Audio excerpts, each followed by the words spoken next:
En un pueblo remoto en la India, una mujer denunció la desaparición de su bebé. La policía llegaría y ahí es cuando un niño se presentaba sonriendo y los llevaría directamente al cuerpo, y esto no es una obra de ficción. Tan aterrador como suena, esta es la verdadera historia de Amarjit Sada. Un niño que a la edad de 8 años había tomado 3 vidas, nacido en la pobreza, criado en silencio y conducido por algo que ni siquiera sus propios padres podían entender. Amarjit será conocido como el asesino en serie más joven de la historia registrada, pero su caso es solo el comienzo. Lo cual es horrible porque en este video vamos a descubrir 3 de los más perturbadores casos de asesinos juveniles. El mundo jamás visto abarcando la India, Canadá suburbano y las afueras de Madrid, niños que mataron sin ningún y víctimas apenas mayores que los niños pequeños y algunas incluso más jóvenes. Así que activa la advertencia allí. Y crímenes que desafían todo lo que creíamos saber, psicología, justicia e inocencia. De los estigmas culturales que ocultaban las señales de advertencia a los sistemas legales no equipados para asesinos en la escuela primaria. Esto no es solo una historia sobre asesinato, es una historia sobre lo que sucede cuando la infancia se vuelve mortal. Cultos de conspiración criminal, asesinos en serie y asesinato. Todas las cosas que me encanta consumir y sé que tú también lo haces. Estás enfermo retorcido. Hermoso monstruo de mente intelectual. Y hoy estamos haciendo exactamente eso. Y mi señor son estos niños. Pensé que ya le tenía miedo a los niños. Pero está a punto de ser malvado aquí. Así que como dije, advertencia de activación. Vamos a estar hablando de niños. Es como niños psicópatas. Y también, obviamente, algunas de las muertes también involucran a niños. Así que sé eso antes de entrar en esto, pero sin más preámbulos, vamos a desabrocharnos los cinturones de seguridad. Vamos a burlarnos de 5 por la carretera. Pisa los frenos y atravesar este parabrisas en estos 3 niños crueles. Juntos. Así que antes de que Amarjit Sada tomara una vida, antes de que su nombre inquietara los titulares de todo el mundo, él era solo un niño. Él era solo un niño nacido en un sistema que nunca lo vio venir. Amarjit nació en 1998 en Bhojpur, un distrito rural de Bihar, India, y en ese momento, la región era una de las más empobrecidas y descuidadas. En todo el país la infraestructura era muy mínima. La electricidad era muy poco confiable y la educación fue un lujo por decirlo menos. Y atención médica, especialmente la atención médica mental, era prácticamente inexistente. Así que en estos bolsillos olvidados de la India, la superstición a menudo ocupaba el lugar de la ciencia y la enfermedad mental simplemente no se entendió en absoluto. Básicamente fue temido u ocultado por completo. O simplemente culpado a otras entidades o espíritus tan... Familias luchando contra trastornos psicológicos simplemente no buscaron terapia. Pensaron que algo andaba mal con... Y no es que algo muy común estuviera mal con ellos, pero algo así como estaba dentro de ellos y mal con ellos. Si eso tiene sentido, recurrirían a los chamanes locales o algo peor. Simplemente no harían nada en absoluto. Así que el miedo a la vergüenza pública significaba que la mayoría de estos casos fueron enterrados en silencio, especialmente una pequeña comunidad de tejido apretado donde la reputación literalmente significaba supervivencia. Y en el pueblo de Amarjit, la pobreza no era solo una estadística, era básicamente una forma de vida. Así que su familia vivía en un barrio muy densamente poblado hecho de mud, casas de ladrillo y desagües abiertos. Sus padres trabajarían como trabajadores, ganando apenas lo suficiente para alimentar a sus hijos. Pero más peligroso que la pobreza aquí era el silencio. Niños con cualquier tipo de problemas de comportamiento rara vez fueron vistos como enfermos mentales, fueron llamados problemáticos, de mal humor o simplemente malditos, como si en realidad pensaran que estaban malditos, y pocos reconocieron las señales de advertencia, obviamente dada la falta de, y menos todavía tenían los medios para actuar sobre ellos. Y así cuando Emergit comenzó a exhibir un comportamiento problemático, nadie hizo preguntas que deberían haber sido lo primero. Sabes, preguntas como qué diablos estaba pasando dentro de la mente de Amarjit. ¿Qué es lo que le hace actuar así? Pero en cambio, como tantos otros niños nacidos en estos márgenes, lo dejaron en su propio mundo, uno que fue moldeado por el sufrimiento, superstición y silencio, y en ese silencio algo muy oscuro comenzó a crecer. Así que Emergit entró en el mundo como otro niño nacido en la pobreza en un pueblo donde la supervivencia llegó mucho antes que cualquier tipo de psicología, pero mucho antes de que Amarjit recogiera un ladrillo. Al que llegaremos había señales. En primer lugar, nunca le gustaron otros niños. Realmente no tenía que ser amigo, porque en el pueblo los chicos de su edad jugaban juntos y nadaban en el estanque. Y cuando otros niños le pidieron que jugara, él supuestamente a veces arremetía contra ellos en repentinos estallidos de ira, así que estaban como guau. Ok, mierda amigo, no tienes que jugar con Marco Polo con nosotros. Como si no lo supiera. Así que los aldeanos lo describirían más tarde como extraño pero educado, lo cual me resulta muy difícil de creer, pero también notablemente retirado. Estaba muy consigo mismo y mirando hacia atrás. Estos fueron los primeros indicadores de desapego y potencial dañino. Y su madre Parul también notó la diferencia. Amarjit acaba de tener este temperamento y una intensidad que ella simplemente no podía explicar. Ella no sabía de dónde venía. Y en lugar de recurrir a los médicos, ella recurriría a la tradición. Ella untaría cajal negro debajo de sus ojos para alejar el mal, y colocó un amuleto de protección del templo Hanuman alrededor de su brazo, pero ningún amuleto podía detener lo que se manifestaba dentro de este mal. Niño pequeño, pero obviamente, ella no sabía nada mejor. Ella solo pensó que tal vez era un espíritu maligno. Tal vez esto te ayude, ¿sabes? Así que no es culpa de ella. Amarjit no tendría educación formal también. Básicamente no había acceso a la terapia de estructura o cualquier tipo de orientación.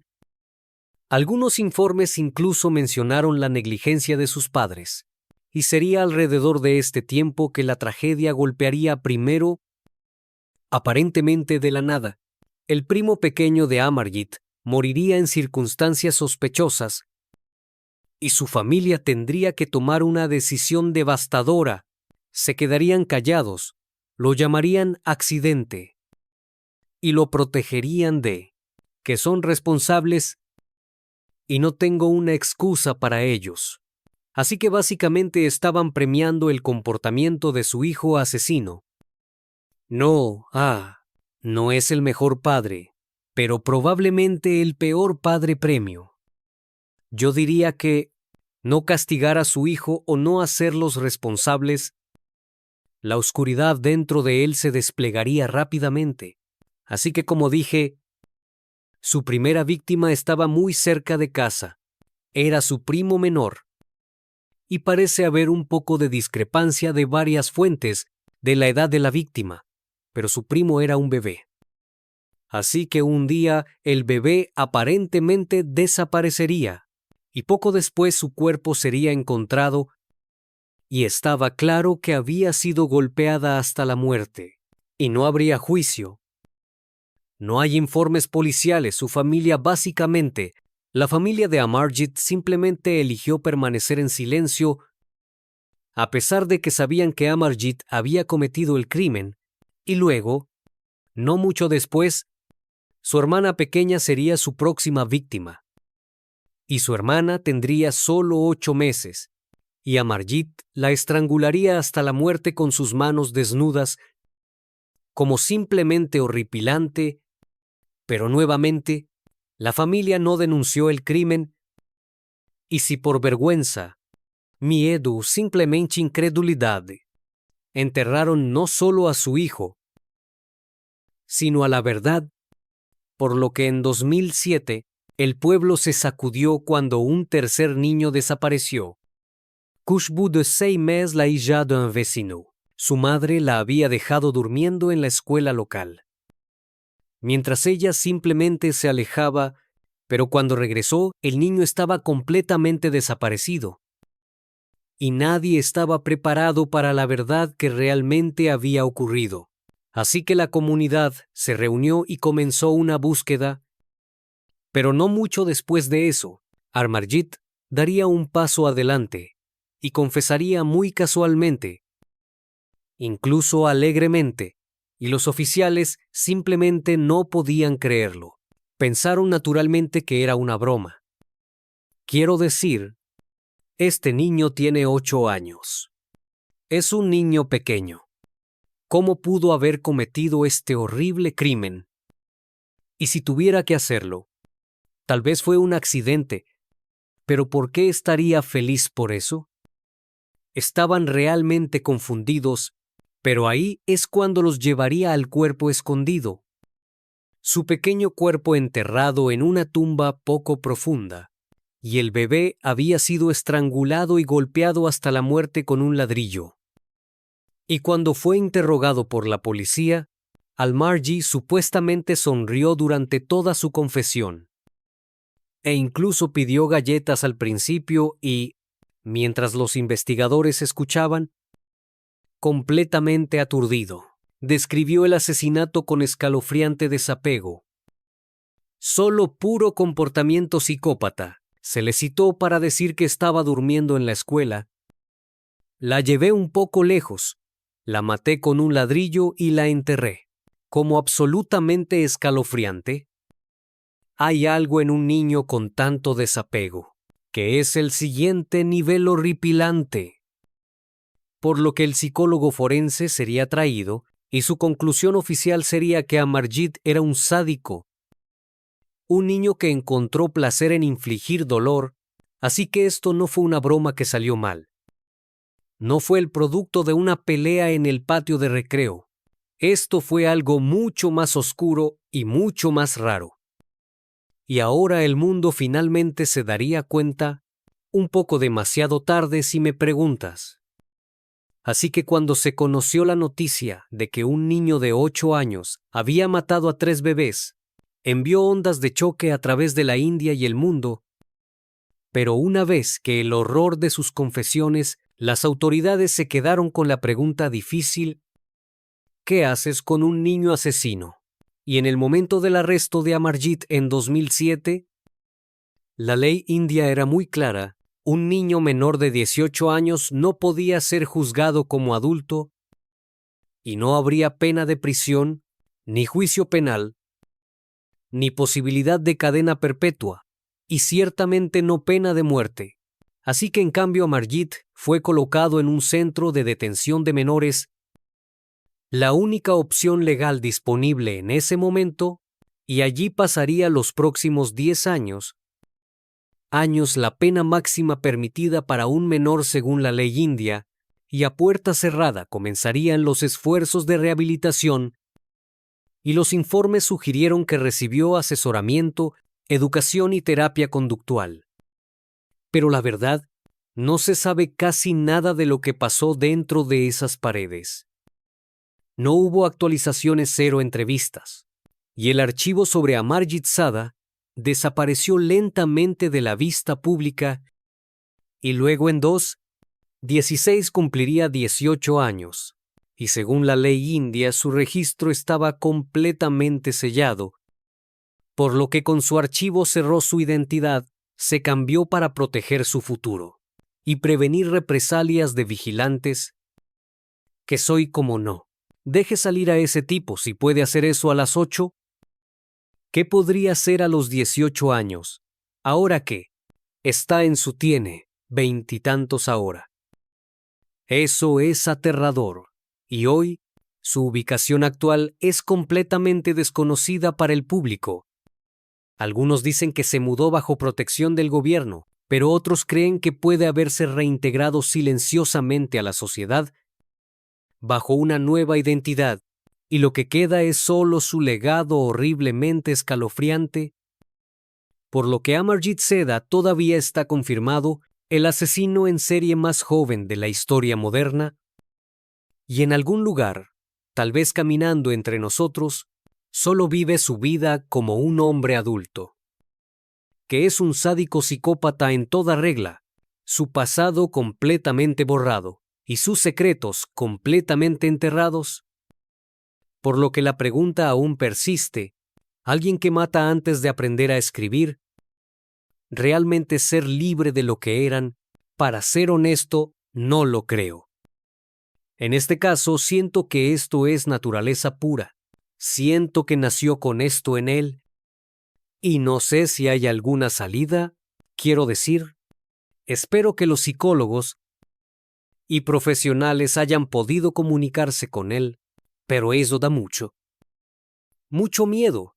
Pero eso nos lleva a nuestro próximo hijo, y esa es Jasmine Richardson.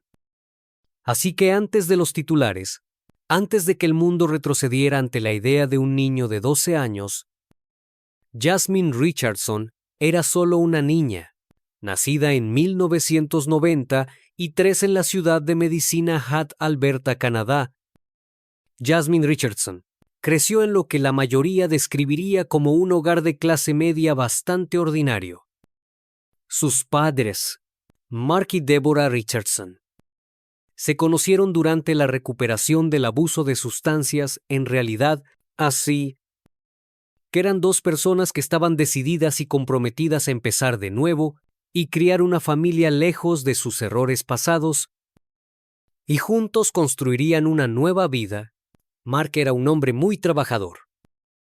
Era estricto pero muy cariñoso, y Debra era conocida por ser una madre y pareja muy suave y cálida, que se mantuvo muy involucrada en la vida de sus hijos, y Jasmine fue su primogénito, seguido 5 años después por su hermano pequeño Jake, y la familia era muy unida.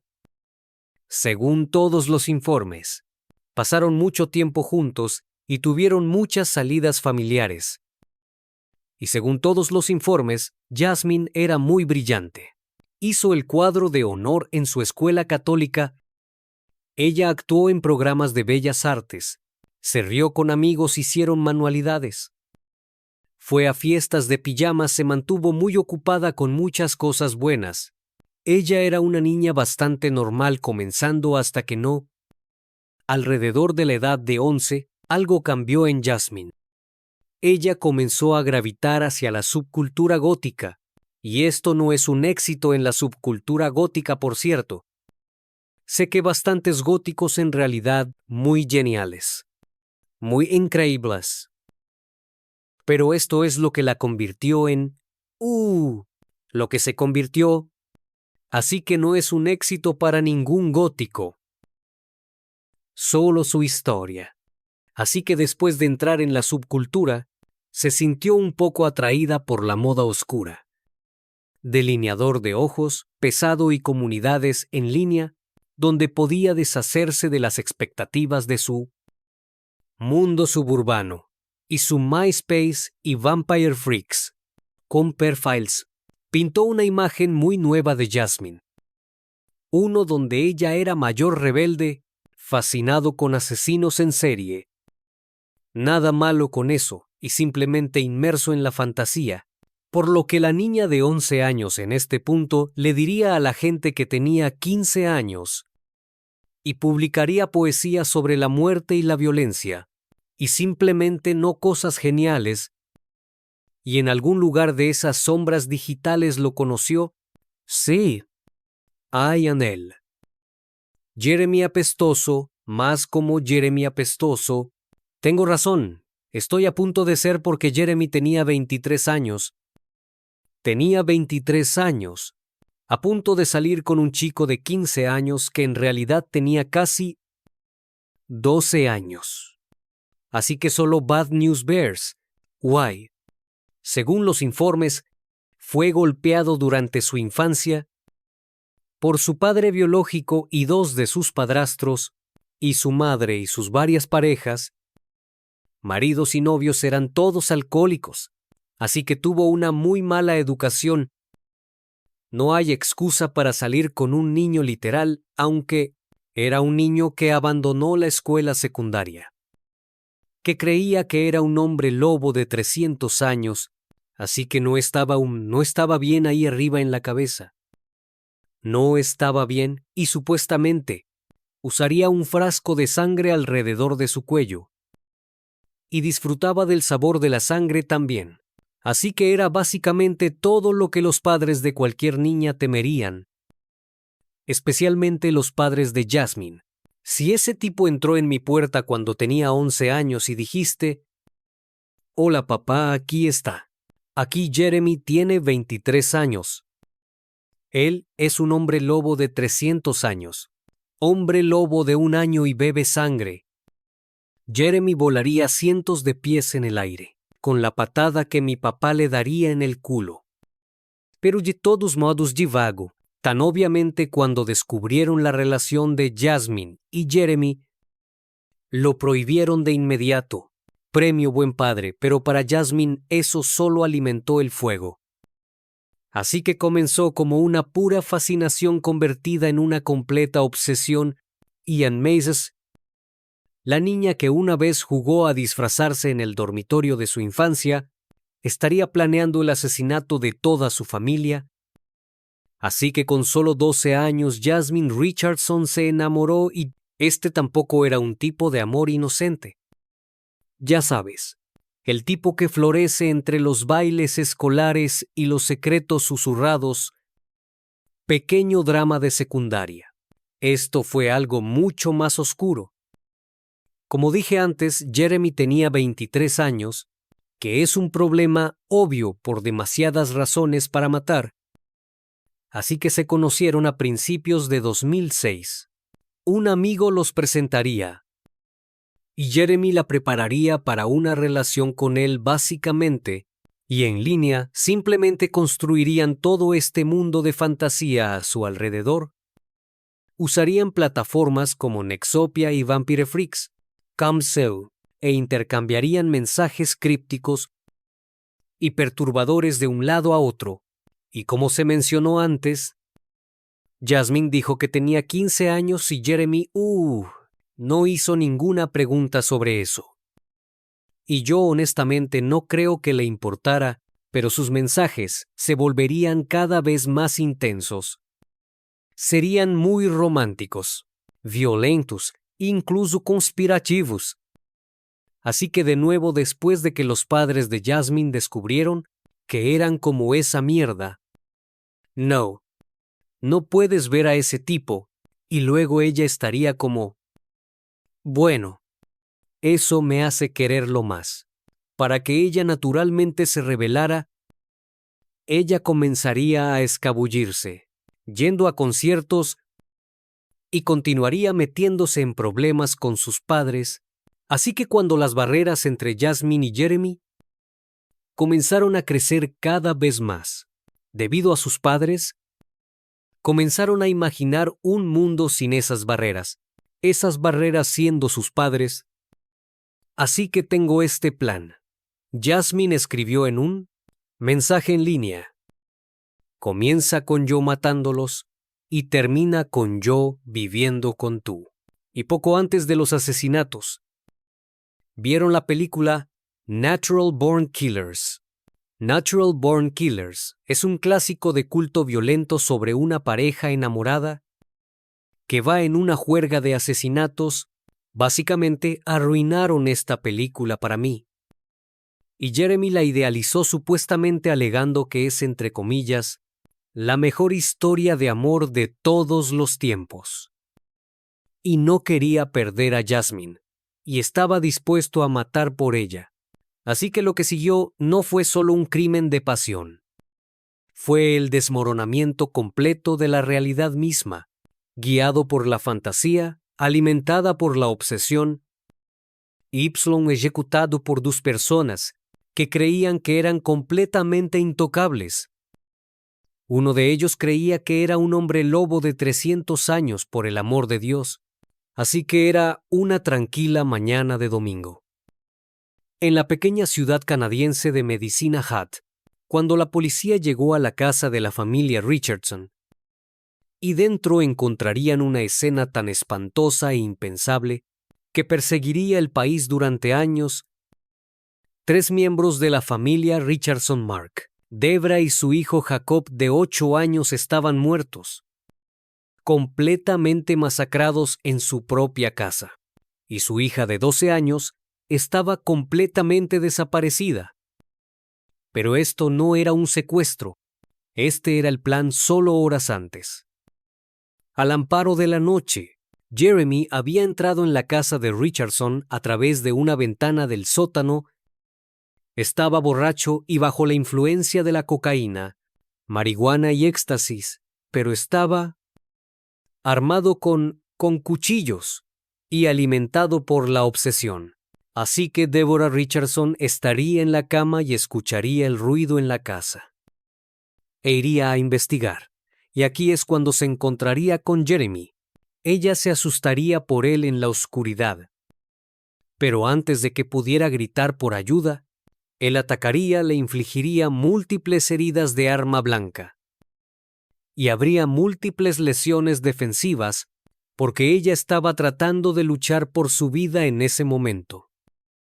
Pero desafortunadamente moriría en el sótano. Pero Mark escucharía algún tipo de lucha abajo y bajaría a investigar él mismo, y agarró lo primero que pudo encontrar, que era un destornillador, pero él también estaba completamente superado y sin preparación. Y Jeremy lo apuñalaría repetidamente y lo dejaría desangrarse. Y todo esto está sucediendo mientras Jasmine está allí participando. Y luego vino la parte que nadie quiere creer. El hermano pequeño de Jasmine, de 8 años. Hasta el día de hoy, tanto Jasmine como Jeremy se culpan por lo que sucedió después. Así que la verdad no está confirmada. Pero esto es lo que sabemos. Jacob fue apuñalado varias veces y su garganta también sería cortada. Y hay algunos informes que mencionan que intentó defenderse con su sable de luz de juguete que es minuciosamente desgarrador, y supuestamente hicieron esto porque no querían que viviera como huérfano o tener la carga de vivir como un huérfano. Así que lo hicieron como una especie de cortesía jodida, que es más que repugnante. Y un vecino describiría más tarde la escena como sacada directamente de una película de terror, y luego, después de todo el daño horrible que habían hecho en vidas que habían tomado, simplemente se levantaron y se fueron, e iban a la casa de un amigo para asistir a una fiesta, y se reían, se besaban, se jactaban de las atrocidades que acababan de cometer, y según los testigos, celebraban simplemente sin palabras. Y a la mañana siguiente, Jasmine aparecía como persona desaparecida, porque, hasta donde saben las autoridades, fue secuestrada y su familia fue brutalmente asesinada por una especie de asaltante desconocido. Pero en 24 horas la verdad afortunadamente saldría, y saldría después de recuperar evidencia de su habitación. Y más evidencia en línea. Estaba muy claro que ella no era una víctima, ahora era sospechosa. Por lo que Jasmine y Jeremy fueron rastreados y arrestados en Leader, Saskatchewan, que estaba a unas 80 millas de distancia, por lo que estaban huyendo en este momento, y fueron conducidos por el amigo de Jeremy, que se llamaba Casey Lancaster. Y luego fue acusada de ser cómplice por desechar evidencia, pero el cargo de cómplice fue retirado, pero se declaró culpable de un cargo de obstrucción y terminaría con un arresto domiciliario de 1 año, por lo que Jeremy y Jasmine ahora estaban bajo custodia, y en custodia ninguno mostraría ningún tipo de emoción. Ambos fueron acusados con 3 cargos de asesinato en primer grado, y en 2008, Jeremy fue condenado y sentenciado a 3 cadenas perpetuas en prisión. Cumplió consecutivamente con la posibilidad de libertad condicional después de 25 años. Que como ¿por qué? ¿Por qué es alguna vez una opción? Ya sabes, pero el juicio de Jasmine fue un poco más complicado. Ella solo tenía 12 años en el momento de los asesinatos después de todo. Así que esto la convertiría en la persona más joven en la historia de Canadá en ser acusada con homicidios múltiples, y psicólogo testificó que era emocionalmente inmadura y probablemente bajo la influencia de Jeremy y carecía de la plena capacidad para comprender las consecuencias de sus acciones, pero aún así el jurado la encontró culpable de los 3 cargos, y según la ley canadiense, no podía ser sentenciada como adulta, por lo que Jasmine recibiría la sentencia máxima para un menor, que fue de 10 años compuesto de tiempo en una institución psiquiátrica, seguido de supervisión condicional en la comunidad, y nuestra sentencia no se trataba solo de castigo. Se trataba de rehabilitación, pero el país estaba completamente dividido. Algunos la veían como una niña manipulada por un depredador, y otros la veían como un asesino a sangre fría. Y hay algunos rumores que sugieren la posibilidad de que Jeremy realmente sea la víctima, debido a los efectos del alcohol fetal y la suya durante su propia infancia, lo que potencialmente cuestiona su inteligencia y su gestión. Pero no hay una respuesta concluyente a esto, solo un giro interesante en todo este escenario. Así que el juicio había terminado, pero el debate acababa de comenzar. No sé. Personalmente, creo que se necesita un cierto tipo de niño para no sentir nada. Por ser responsable de la muerte de toda tu familia, creo que un niño puede comprender las repercusiones de matar a toda su familia. No creo que estás enamorado cuando eras un niño muy pequeño y estás, ya sabes, persuadido por este tipo mayor. Creo que estás dispuesto a hacer cualquier cosa, pero creo que hay un poco de naturaleza ahí. Y mucha crianza también. ¿Sabes qué? No sé qué es un chico de 23 años. Tal vez no es el más inteligente, pero todavía es capaz de matar y no hacer preguntas. Así que creo que ambos tienen la misma culpa. Pero ¿quién soy yo para decir que sabes? Pero ambos son culpables. Así que claramente la mayoría dijo lo que dije básicamente. Y hoy no encontrarás a Jasmine, no hay conferencias de prensa. No hay entrevistas ni rastro porque Jasmine Richardson, ahora en sus 30, camina completamente libre. Cumplió su sentencia completa de 10 años y en mayo de 2016 esa sentencia terminó.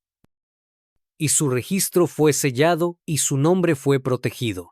Y sería liberada de todas las condiciones ordenadas por la corte, por lo que durante su rehabilitación, Jasmine supuestamente se inscribió en clases universitarias en Mount Royal University en Calgary, y los que la encontraron no tenían idea de quién era realmente. Ella era solo otra estudiante para ellos, solo otra cara en la multitud, y ahora su paradero exacto no se revela por completo.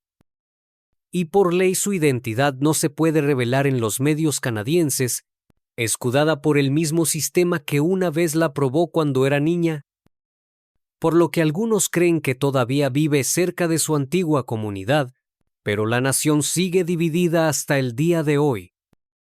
Para algunos, Jasmine Richardson fue una historia de éxito, prueba de que el sistema puede rehabilitar, incluso a los infractores más improbables, y para otros es solo un fantasma caminando libre. Un recordatorio de un crimen demasiado oscuro para olvidar, pero dondequiera que esté ahora, ella misma lleva su pasado que no se puede borrar, y eso nos lleva a nuestro último hijo, asesino en serie Pedro Martínez de Legria.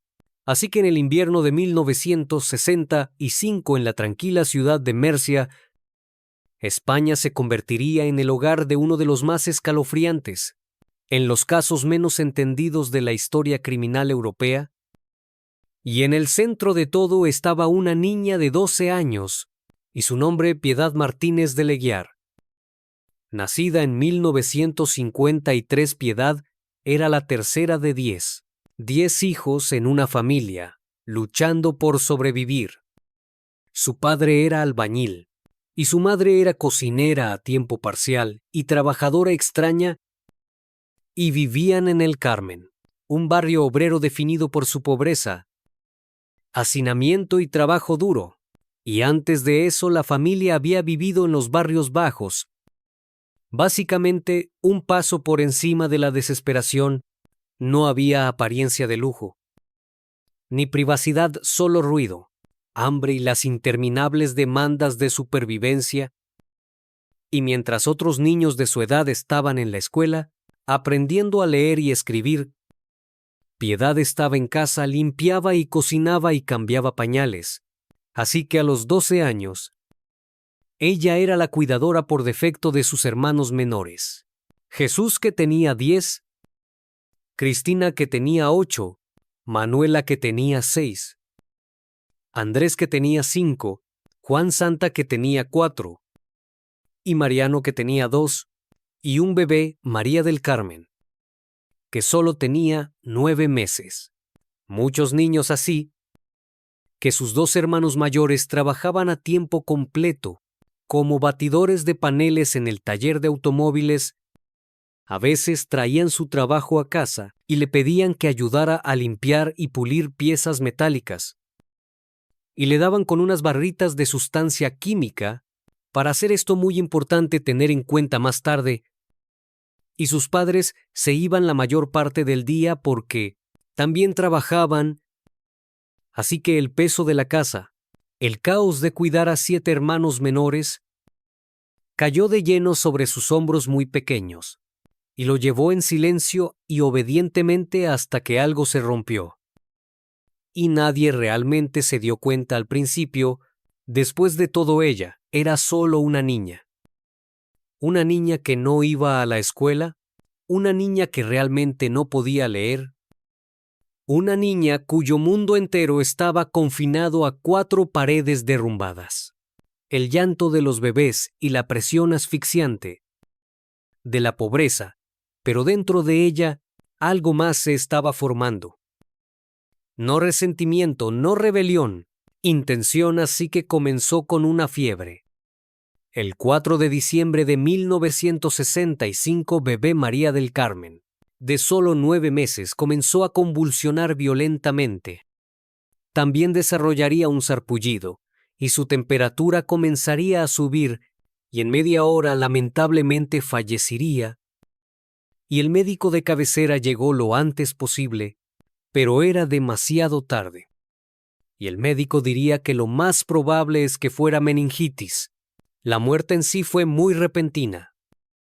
Y esto no era inaudito, así que fue una tragedia, sí. Pero uno muy aislado, o eso pensaron, porque 5 días después volvería a pasar. Mariano, solo 2 años, murió en circunstancias casi idénticas. Las familias del barrio comenzaron a distanciarse para protegerse de lo que estaba ocurriendo en el hogar, porque todos en este punto solo pensaron que estaban enfermos y probablemente contagiosos, y luego 5 días después, una vez más, Juan Santa solo 4 años. Murió tan rápido como sus otros hermanos con los mismos síntomas, así que 3 niños en 10 días. Todos desaparecieron, y esta vez, el médico se negó a firmar el certificado de defunción. Sospechaba algo más, pero carecía de pruebas. Así que por orden del Consejo Local de Salud, la familia Martínez del Águila llevó a sus hijos supervivientes al Hospital General Mercy para evaluación y se quedarían varios días y recibirían muchas pruebas, pero en 1965, España tecnología de diagnóstico era extremadamente limitada, por lo que no hubo respuestas inmediatas y el hospital no encontraría conclusión porque esos niños murieron tan repentinamente para que la familia fuera enviada a casa y todos los niños del barrio, incluida la familia, recibirían una receta de concentrados multivitamínicos. No creo que eso ayude, pero la esperanza era asegurarse de que su sistema inmunológico estuviera en su máxima forma si hubiera algún tipo de enfermedad infecciosa, pero a los pocos días de la liberación de la familia. Volvería a suceder el 4 de enero de 1966. 5 años Andrés estaba muerto. Después de haber estado aparentemente completamente bien media hora antes, y esta vez no habría suposiciones, y estaban más decididos que nunca a descubrir la causa, muestras de tejido visceral de Andrés y Fuencanta fueron enviadas por patólogo al Instituto Nacional del Salud, en Madrid, y descartaron por completo la posibilidad de un agente infeccioso. Entonces lo enviarían al Instituto Nacional de Toxicología, o al Instituto Nacional de Toxicología, y fue allí donde encontrarían su respuesta, y el culpable sería cianuro potásico y DDT. Así que de vuelta en Mercia, los patólogos estaban echando un segundo vistazo a los 2 primeros niños fallecidos, pero todavía no encontraron nada. Pero supuestamente alimentaron a 21 cobayas y a un perro con trozos de órganos de los niños, que es... No sé cómo me siento al respecto, pero está bien, y todos los animales morirían de repente, para que supieran que los niños fueron envenenados.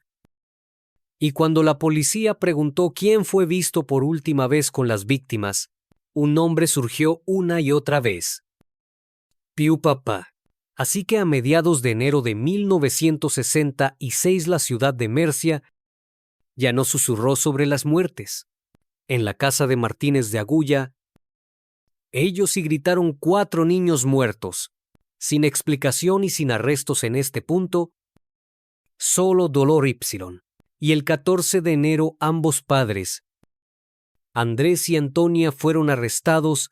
Las autoridades sospecharían que los asesinatos fueron un acto de filicidio, que es el asesinato de un hijo, y Antonia, embarazada en ese momento, estaba confinada en una sala de maternidad bajo supervisión, y Andrés fue enviado a un centro psiquiátrico para evaluación, y los niños sobrevivientes fueron divididos. Los niños albergaron a con su padre y las niñas mantuvieron a con su madre. Un movimiento muy controvertido, pero uno hizo con propósito. Detectives esperan que su asesino pueda deslizarse. A estas alturas la historia había llegado a titulares nacionales. Y esto estaba muy fuera de lo normal, porque en este periodo de tiempo, la prensa estaba muy controlada. Y el periodista simplemente descendió sobre Mercia ansioso por capturar la historia, y lo que encontraron aturdiría por completo a todos. Los niños, solo semanas después de enterrar 4 hermanos, se reían, jugando y sonriendo, y un fotógrafo recordó a Manuela de 6 años, mirando directamente a su lente y diciendo algo en el sentido de, entre comillas, ¿quieres tomarme una foto porque voy a morir? A continuación, absolutamente escalofriante. Oh, Dios mío, y luego así. Volvió a su juego como si nada, pero detrás de esas escenas lúdicas, detectives estaban viendo a otra persona, alguien mucho más tranquilo que los otros niños, alguien mucho más frío. Y ese era Pía Papá. Su efecto era plano, su mirada completamente inquebrantable. Y siempre parecía ser la última con cada uno de los muertos, pero todavía no tenían pruebas en este punto. Entonces el 24 de enero un detective tuvo una idea. Llevó a Pía Papá de 12 años a un café local, solo ellos dos, e hizo una pequeña charla y le pidió un vaso de leche y luego con un juego de manos. Él fingía pinchar su bebida con el mismo compuesto limpiador de metales que usaban sus hermanos en el trabajo, y ella notó de inmediato, y después de darse cuenta, ella agarraba su muñeca y ella le decía esto: «No hagas eso, podrías dañar seriamente a alguien con esas cosas». El detective respondería: «Es dañino, es como las cosas que le diste a tus hermanitos». Y en este punto, según la cuenta del detective, estaba escrito en toda su cara, pero él solo la miró a los ojos en silencio hasta que volvió a hablar. «Piedad», continuaría, «fui yo quien mató a los 4. Los primeros 3 por orden de mi madre». Y el detective diría: «¿Y el último, Piedad?». Le respondería: «Lo maté yo solo. Actué por mi cuenta, Duz. Ella tiene 12, oh Dios mío». Así que este fue el momento que los detectives habían estado esperando. Ella explicó sus métodos con escalofriante precisión.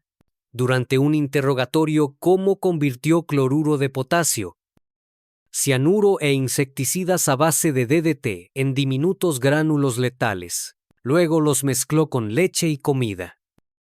«¿Qué carajo, amigo? ¿Qué tienduz?»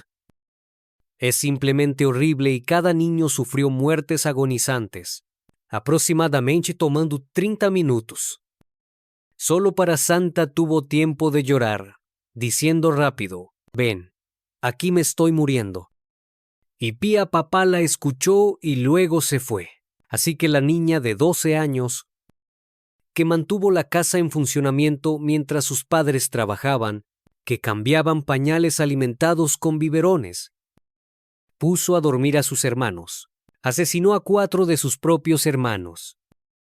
Y estos no fueron momentos de rabia, no fueron venganza, fueron planeados. Asesinatos repetidos y refinados, básicamente un niño comportándose como un asesino entrenado. Así que después de todo esto, sus padres fueron retenidos un poco más, especialmente después de que ella dijo que su mamá estaba involucrada en todo esto. Y luego, su historia siguió cambiando. En una versión, su madre ordenó los asesinatos, y en otra, fue todo idea suya, tan patológica, mentirosa también. Muy arriba, pero finalmente, los detectives llegaron a la conclusión de que se estaba volviendo cada vez más obvio que Piedad simplemente mintió, por lo que sus hermanos supervivientes fueron retirados de la custodia de ambos padres y colocados bajo protección infantil. Y Andrés, el padre, fue liberado en marzo de 1966, y Antonia, que dio a luz en realidad bajo custodia, no fue liberada hasta mayo. Y Piedad fue llevada ante un tribunal de menores y sería enviada a una institución psiquiátrica para observación antes de su juicio, y allí simplemente prosperó, se rió con enfermeras y se hizo amiga del personal. Y los psicólogos se alarmaron porque se descubrió que tenía una mente sana, no era solo una niña loca. Ella sabía lo que estaba haciendo. Ella era muy inteligente de la manera más aterradora, muy Ed Kemp, como si supieras quién es. Si no, voy a hacer una inmersión profunda en él a continuación porque, Dios mío. Pero ella me recuerda mucho a él, simplemente extremadamente calculado, y dijeron que ella era plenamente consciente del bien y el mal. pero capaz de ignorar la moralidad cuando le convenía, y para el verano de 1966, Piedad fue diagnosticada oficialmente como psicópata, lo cual sí, no es una mierda, y en una de sus muchas confesiones, resumió su motivo simplemente: estaba cansado de cuidarlos. Solo llama es solo una perra fría y dura. Oh, Dios mío, tan repugnante, pero no podía ser juzgada como adulta. La ley española no lo permitiría, ya que solo tenía 12 años y menos de la edad de ser penalmente responsable, así que en cambio, el juez ordenó que la Piedada se comprometiera indefinidamente a la institución católica llamada Última Obladas. Básicamente, un convento, no una prisión, que es lo que debería haber estado en. Mi Dios, si fue aquí, detrás de estas paredes, que uno de los asesinos en serie más jóvenes de toda la historia crecería, pero no se rebeló. No arremetió, de hecho, las monjas la describieron como muy social. Incluso se dedicó a tejer, al que dedicó una parte importante de su tiempo libre. Así que este no era el comportamiento de un niño que estaba atormentado con culpa, era algo completamente diferente. Simplemente no le importaba nada más que ella misma, y con el paso de los años Pieta se instaló en la vida en el convento, y ella a menudo hablaba de su futuro, la posibilidad de mudarse con su tía Loli. Una mujer tranquila que vivía sola y no tenía hijos propios. Gracias a Dios y con el tiempo, Piedad sería liberada, y no hay respuesta definitiva de lo que pasó. Después de su tiempo en las Obletas, algunos creen que asumió una nueva identidad. Otros creen que se hizo monja en las Obletas, pero aparentemente desapareció, dejándonos preguntarnos qué pasó con uno de los delincuentes más juveniles de España y del mundo. Así que a Margit, Jazmín y Piedad, 3 nombres grabados en las sombras de la verdadera historia del crimen. Todo lo cual se llevó la vida de otros. Es simplemente inimaginable y deja preguntas atrás que la sociedad todavía lucha por responder. Lo que hace que un niño mate son estas historias de la naturaleza o la crianza. ¿Son niños realmente nacidos diferentes, o rotos o fríos? Fueron los sistemas en los que se criaron lo que les falló, lo que les hizo hacer lo que hicieron. A Margit nunca conoció la estabilidad. Jazmín creció a salvo, pero cayó bajo el hechizo de la fantasía y la obsesión. Y Piedad fue aplastada bajo el peso de la responsabilidad adulta mucho antes de tener la edad suficiente para leer. Así que 3 niños, 3 perfiles psicológicos, uno sádico sin comprensión de la moral, uno rebelde y emocionalmente atrofiado, y uno muy inteligente pero sin empatía, todo lo cual la sociedad no sabía qué hacer con. Así que la pregunta sigue siendo: cuando un niño toma una vida, ¿quién es responsable? ¿El niño, la familia, la sociedad y las circunstancias que los hicieron? O tal vez simplemente no tengo la respuesta correcta todavía. No tengo idea, no lo sé. Pero sí sé que este fue muy perturbador y... si llegaste al final, te aprecio, espero que te mantengas a salvo. Ahí fuera, déjame saber qué otros casos quieren que vaya abajo. Y hasta la próxima, veré tu hermoso rostro. Está bien. Mantente a salvo. Adiós.